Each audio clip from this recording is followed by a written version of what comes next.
বেশি করে আলু খান, ভাতের উপর চাপ কমান। চালের মূল্য বৃদ্ধি এবং আলুর স্বল্প মূল্যের কারণে এই কথাটি হয়তো অনেকের মুখে শুনে থাকবেন। তবে গেল কিছুদিন আগেই আলুর রাজ্যখ্যাত রংপুরেই বাজারে আলু কিনতে হয়েছে ৬০ থেকে ৮০ টাকা মূল্যে। চলতি মৌসুমে তাই বাড়তি ছিল আলুর বীজের দামও। সেই সাথে বাড়তি মূল্যে কীটনাশক কেনাসহ আলুর উৎপাদনে ব্যয় করতে হয়েছে বাড়তি টাকা। আলুর দাম সম্ভবত হবার না, বিপুল ভারে ভারে আওয়াজ হয়েছে আলু। ওই যে ১১০ টাকা ১০০ টাকা বীজের কারণে মানুষ মনে করছে এবার বীজ আলু ৫০ টাকা বেচামো আলু, তো সেই আশা করিয়ে আলু গাছে ওটা আর এবার হবার না। আগে আরবারকা মনে করেন ঔষধের দাম, যে ওষুধটা কিনছিল ৫০০ টাকা, সেই ওষুধ এবার ৭৫০ টাকা। একদিকে আলুর উৎপাদন খরচ যেমন ১৪ থেকে ১৫ টাকা, অপরদিকে বর্তমানে সেই আলুই পাইকারি বিক্রি হচ্ছে ১৫ টাকা কেজিতে, যার ফলে আর্থিক ক্ষতির মুখে পড়ছে কৃষকরা। দাম খুবই কম, বিগত বছরে ভালো পাইছি, ৪০, ৪২, ৪৫ পর্যন্ত বিক্রি করছি।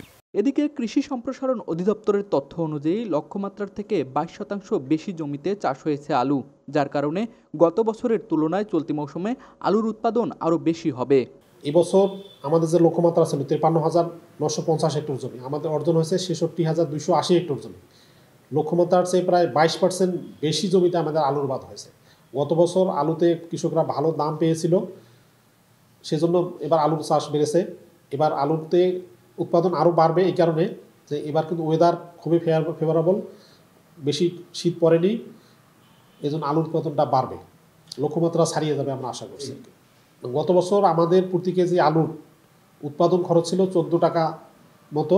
এবছর যেহেতু এখন আমাদের উৎপাদন মৌসুম পুরোপুরি শেষ হয়নি, এরপরে যখন উৎপাদন মৌসুমটা শেষ হবে তারপরে আমরা প্রতি কেজি আলুর উৎপাদন খরচটা বের করব। তবে আমরা ধারণা করছি গতবারের কাছাকাছি এবারও আলুর উৎপাদন খরচ থাকবে।